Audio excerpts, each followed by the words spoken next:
받으실 줄로 믿습니다.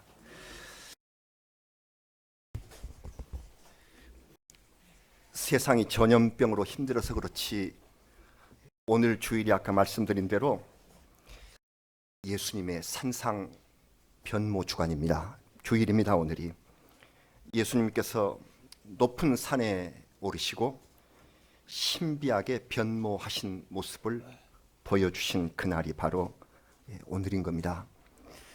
제가 참 은혜스러운 일은 우리 교회 성경 읽기 대행진이 출애굽기에 접어들었는데 어제 우리 같이 읽은 이 출애굽기 3장에서 하나님께서 높은 산에 신비한 모습으로 나타나셔서 모세에게 거룩한 사명을 맡기신 바로 그 역사와 그리고 예수님의 산상 변모 주일이 딱 서로 맞아서 아주 오버랩되고 있습니다. 얼마나 은혜롭고 얼마나 감사하며 신비한지 제 마음속에 이 영상이 우리 하나님께서 모세에게 나타나신 이 호렙산의 신비와 그리고 예수님 십자가를 앞두시고 이루신 이 산상 변모가 이것이 겹쳐와서 세상에 어떤 영화가 이렇게 신비하게 만들 수 있을까 하는 생각으로 참으로 은혜를 많이 받았습니다. 우리 성경 읽는 그 진도가 보통 진도가 아니라서 이제 다음에는 뭐가 나옵니까?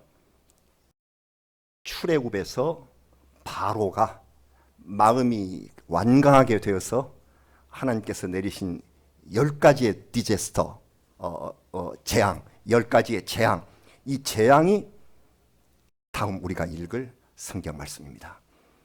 다음 주일에 하나님 말씀은 하나님께서 이 세상에 내리신 이 재앙에 관하여 자연스럽게 선포하게 되었습니다. 우리 성경 읽으신 그 내용이 우리 세상의 삶과 주님께서 역사하는 일과 일치하고 있다 하는 마음을 가지시고 하나님 말씀 읽으시는데 더욱더 기쁨과 감사와 그리고 영적 진보가 있으시기를 주의 이름으로 축원합니다. 예수님 변모하신 기사는 마태복음 17장, 마가복음 9장, 누가복음 9장, 말하자면 공관복음에 모두 실려 있습니다.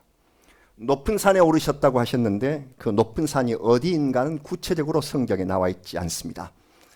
그래서 높은 산이기 때문에 이스라엘 북방에 있는 3,000m가 넘는 헐몬산을 먼저 떠오르죠. 그런데 거기는 예수님 사역하시던 지역하고 좀 거리가 있어서 아마 이 산은 어쩌면 갈릴리 남쪽의 다볼산이라는 산이 유력한 대상지로 떠오르고 있습니다.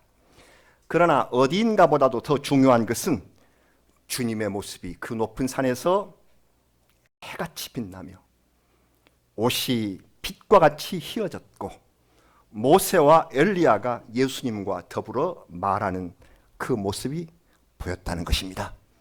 그리고 그때 들려온 하나님의 음성, 마태복음 17장 5절 말씀에 이렇게 기록되어 있습니다.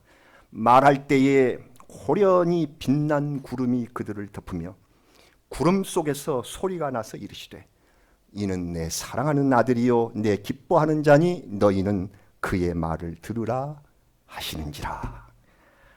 여러분, 신비한 사건이 일어나면 사람들은 경탄과 도취에 사로잡히게 됩니다. 이런 인간의 감정을 아시는 하나님께서는 환상과 기적으로 나타나시는 일을 최소화시키셔서 꼭 필요할 때만 나타나 보이시죠.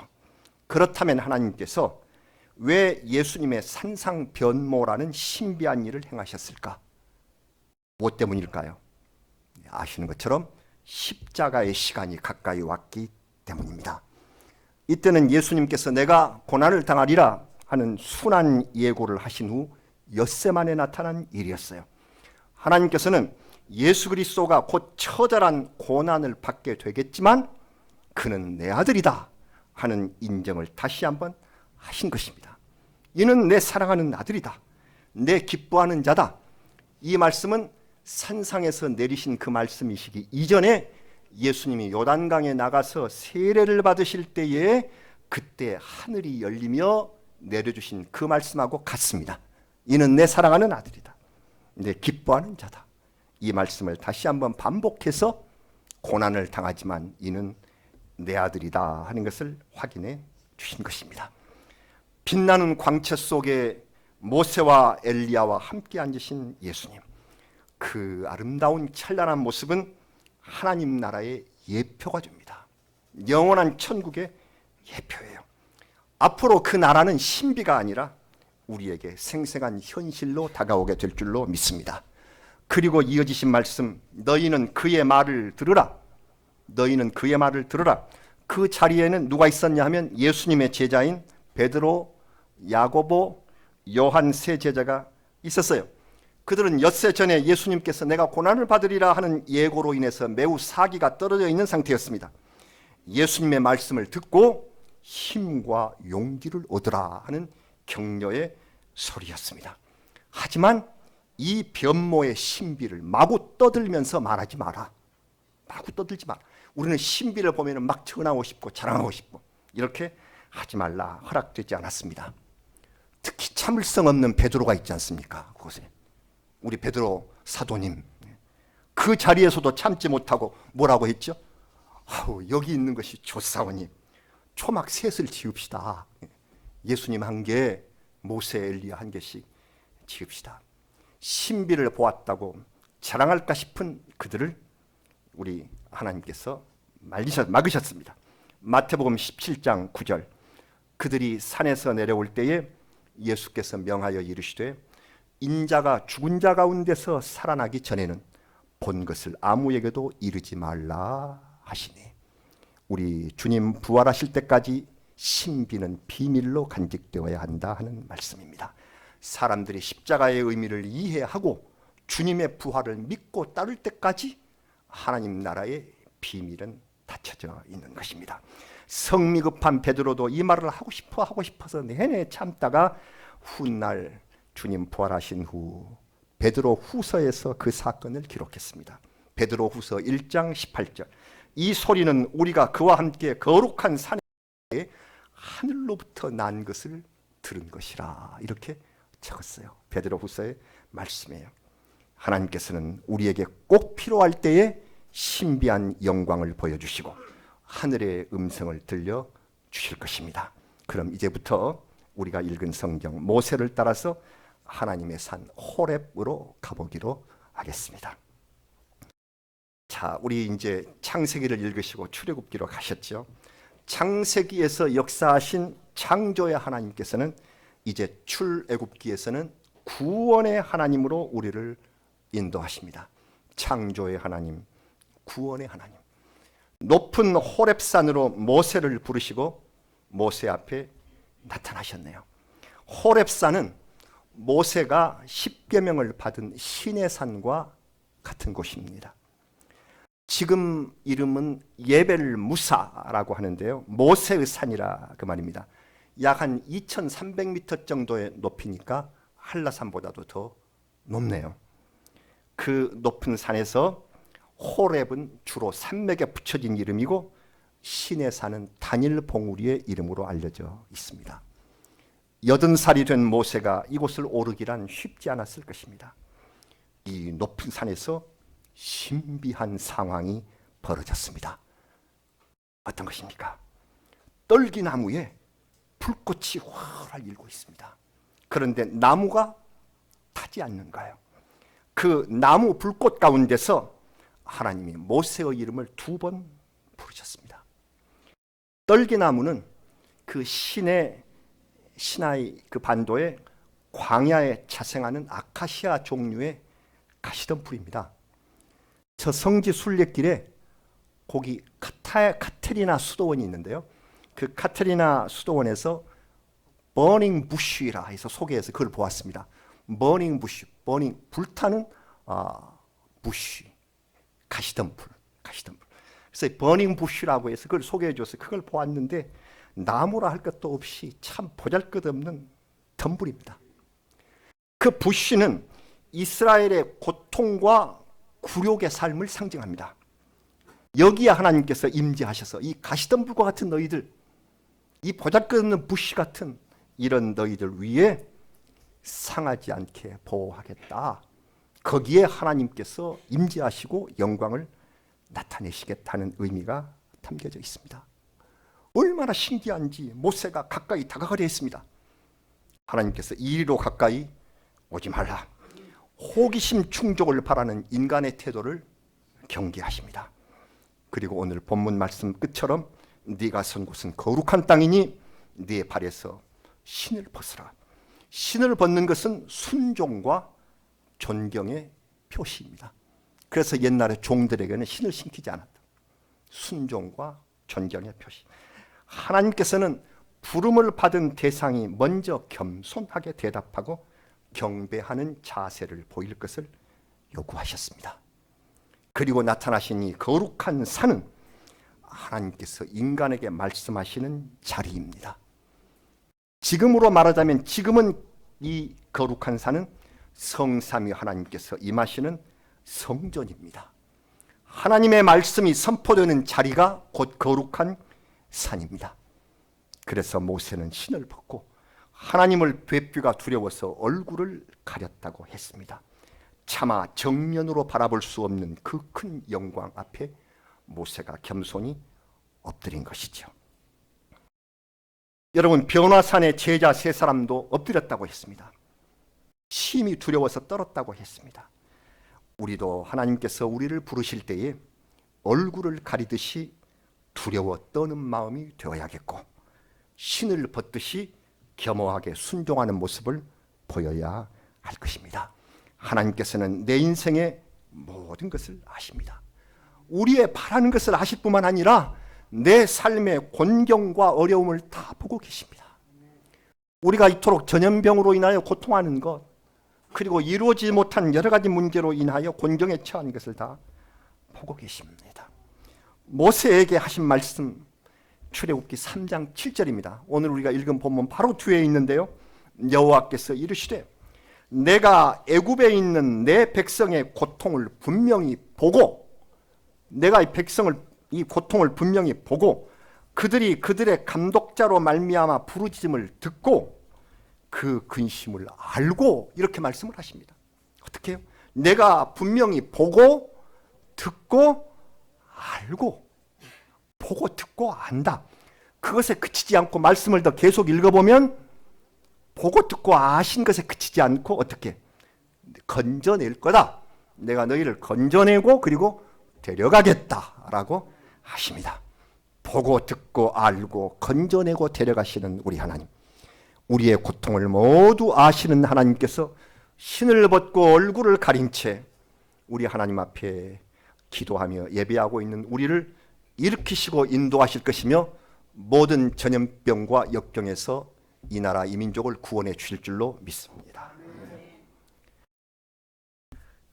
자, 이제 하나님께서는 모세에게 큰 사명을 맡기십니다.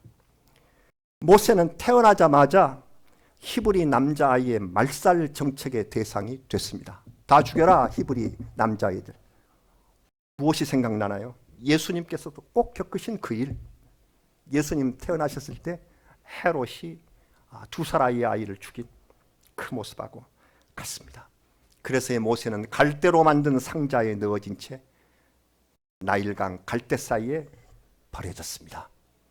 그런데 그것을 이집트 애굽의 왕 바로의 딸 공주가 건졌고 그의 손에서 자랍니다.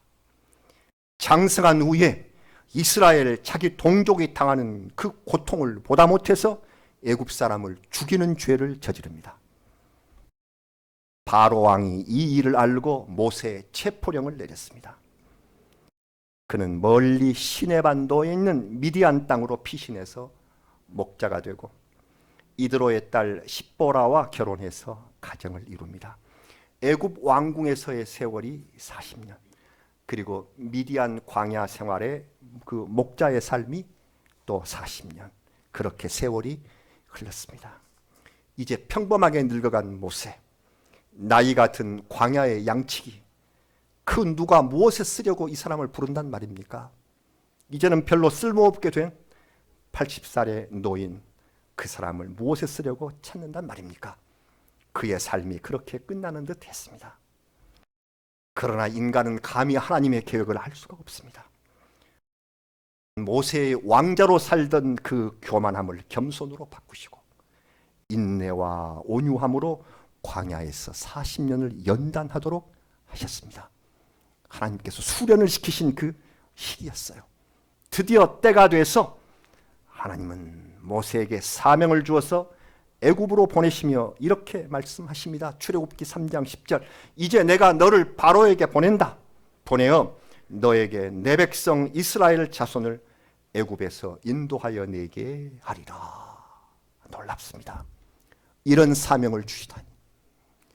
그저 평범하게 나이만 들어가는 우리에게도 어떤 사명이 기다리고 있으신지 하나님의 사명을 받을 준비를 어느 때든지 하셔야 합니다. 우리 모두 평범한 모세를 부르신 하나님. 요셉이 총리했던 그 시절에 이스라엘이 애굽으로 이주해서 430년이라는 긴 시간이 흐른 이때에 하나님의 섭리에 따라서 이제는 이스라엘이 애굽을 떠나서 약속의 땅으로 돌아가는 이 엄청난 사명을 모세에게 맡겨주시는 것이죠. 놀랐습니다. 예비 다물어지지 않습니다. 어떻게 제가 그 일을 해요? 이런 모세를 향해서 하나님은 출발 명령을 내리셨습니다. 내가 너를 보낸다. 이제 가라. Now, therefore, go. 가라. 그런 고로 가라. 가거라. 겁이 났습니다. 내가 누구에게 바로에게 갑니까? 내가 어떻게 자손들을 이끌어낸단 말입니까? 그렇습니다. 당연히 불가능합니다. 애굽은 왕조가 또 바뀌었어요. 그래서 40년 전에 자기를 체포하려 했었던 투트모스 3세가 이미 죽고 왕조가 바뀌어서 람세스 2세가 지금 즉위해 있는 애굽입니다. 그 람세스 2세는 마음이 완악하고 마음이 잘 바꾸고 오만한 군주로 소문이 나 있는 사람입니다. 그 왕 앞에 가서 내 민족을 해방시켜 주시오 하고 요구하면 어떤 포악한 태도를 보일 것인지 너무도 자명한 일 아닙니까? 왕 앞에 서기도 두렵고 또 하나 모세의 마음속에 상처로 남아있는 것은 40년 전에 동족을 위해서 내 동족을 위해서 자기가 싸움에 개입을 했는데 그 동족이 네가 뭔데 하는 반응을 했지 않습니까? 기억하십니까? 출애굽기 2장 13절. 네가 뭔데? 누가 너를 우리를 다스리는 자와 재판관으로 삼았느냐? 네가 애굽 사람을 죽인 것처럼 나도 죽이려느냐? 동족들하고 서로 동족들이 나를 도와주지 않아요. 동족들이 이해를 하지 못해요. 이랬던 동포들이 그동안 소식도 없이 사라졌던 모세를 다시 따라올 것 같지가 않다는 것입니다. 여러분, 우리도 삶의 행로에서 자신감을 상실하는 경우가 많습니다. 도저히 안 될 것이라고 미리 단정해버리는 일이 많습니다. 기도하려 하지도 않습니다. 나는 안 돼. 이건 어려운 일이야. 내 과거의 실패와 무능이 장래의 소망까지 무너뜨렸다고 여기면서 절망합니다. 그렇게 연약한 우리를 부르신 하나님은 거룩한 산에서 놀라운 신비를 보이시며 모세에게 이렇게 말씀하셨습니다. 이 모세에게 하신 말씀은 우리에게 하신 말씀입니다. 힘없고 연약해서 나 아무것도 아니에요. 나 도대체 누가 알아주지도 않고 그 무서운 왕이 있고 내 동족들도 나를 이해해 주지 않는데 제가 어떻게 일을 해요? 이렇게 하나님 앞에 절망할 때 출애굽기 3장 12절 출애굽기 3장 12절 우리 하나님께서 뭐라고 말씀하셨나요? 내가 반드시 너와 함께 있으리라. I will be with you. 내가 내가 그렇게 할 거다. With you. 너와 함께 있을 거다. 반드시 certainly I will be with you. 분명히 내가 너와 함께 있을 것이다. 우리 하나님의 말씀입니다. 이 말씀 믿으시기 바랍니다. 하나님께서 사명을 받는 우리에게 내가 반드시 certainly 반드시 너와 함께 with you 너와 같이 있을 것이다. 우리 사랑의 하나님 말씀 참으로 가슴이 벅찹니다. 이 12절 말씀이 우리의 말씀, 우리의 믿음의 말씀이 되시기를 주의 이름으로 축원합니다. 여러분, 모세의 성격에는 좀 양면성이 있어요. 아시죠? 모세 혈기왕성했던 시절에 의분에 못 이겨서 동족을 때린 애굽인을 죽이기까지 과격했어요. 그 과격은 어디로 안 가는 것 같습니다. 앞으로 우리 읽겠습니다만 오랜 세월이 흐른 후에 거룩한 분노로 이어지죠. 이건 제가 참 이건 너무했다 하는 건데, 백성들이 금송아지 우상을 만들어가지고 악한 일을 한 것을 보고, 이때 모세는 산에 올라서 금식하며 40일 동안 하나님과 대화하면서 십계명 돌판을 2개 받았지 않습니까? 이게 하나님께서 직접 새겨주신 계명의 돌판이에요. 증거판이에요. 그런데 산에서 내려와 보니 금송아지 우상을 만들어서 악한 일을 행하는 그러한 이 사람들을 보고 그것을 산 아래로 내던져서 깨뜨려 버렸다고요. 그리고 3,000명가량을 처벌한 일이 출애굽기 32장에 있습니다. 세상에 그게 어떤 돌판인데, 비록 백성의 배신에 충격이 크고 화가 났다고 한들 그걸 깨부셔버려요. 사람들 앞에서 그냥. 또 하나 있습니다. 무리바에서 물을 낼 때 그 무리바 돌에 하나님께서 명령을 하라, 반석에 명령을 해서 물을 내라 그러셨는데, 또 모세도 마음을 막 상하게 했죠. 그래서 하나님 말씀으로 물을 내라고 함에도 불구하고 지팡이로 반석을 그냥 냅다 때려. 한 번 때린 것이 아니라 2번을 냅다 때렸다. 민수기 20장. 그 이러한 대가로 모세가 약속의 땅에 들어가지 못했다는 성경이 나오고 있습니다. 그는 요단강 앞까지 인도하고 요단강으로 들어가는 모습을 보면서 하나님 나라로 갑니다. 이런 모세지만 이건 이제 모세가 화가 나고 지도자로서의 불같은 그런 성격이 기록되어 있고요. 보통 때는 40년을 참고 기도하며 그 말 많은 백성들을 가나안 땅으로 인도해낸 그의 따뜻함과 겸손함, 이것은 일생이 있었고요. 이건 그때마다 기록을 하지 않았지만 있었고, 근본적으로 하나님의 사명을 준행하려는 종의 모습을 갖추고 개인적인 비방은 다 견디고 수용하는 부드러운 리더십의 소유자였습니다.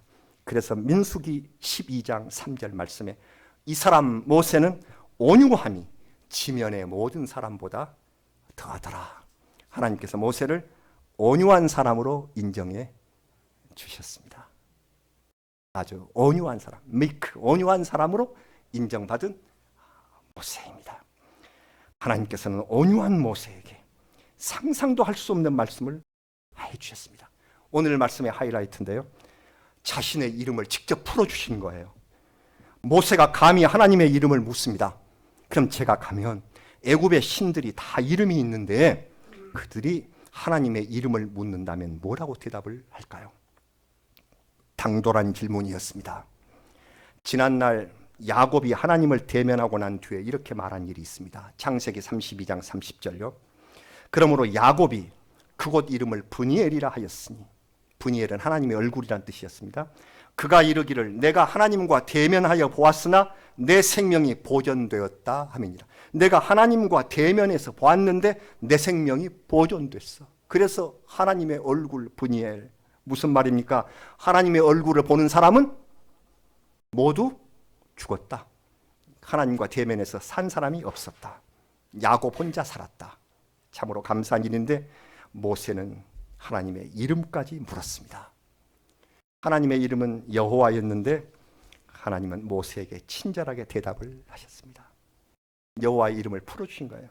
나는 스스로 있는 자이니라. 자존자라는 의미입니다. 우리 여호와의 뜻, 하나님의 이름의 뜻은 자존자, 스스로 있는 사람. 영어로는 I am that I am 또는 I am who I am 그렇습니다. 번역을 직접으로 하면 나는 나다. 이 말은 내가 모든 존재의 기반이다 하는 뜻입니다.